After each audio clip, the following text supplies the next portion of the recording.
सभी भारतीयों की बेसब्री खत्म।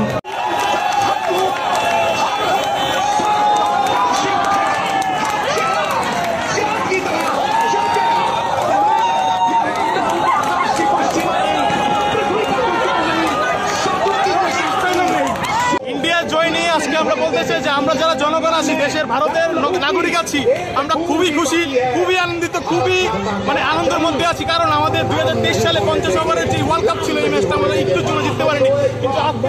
কিন্তু আজকের দিনে যে জিত আমাদের ইন্ডিয়ার ভারতবর্ষের, এই জিতটা আমাদের শুধু একার না, সকলের জিত।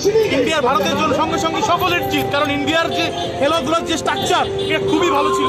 আর আজকে আমরা জিতে আমরা খুবই আনন্দিত। Thank you.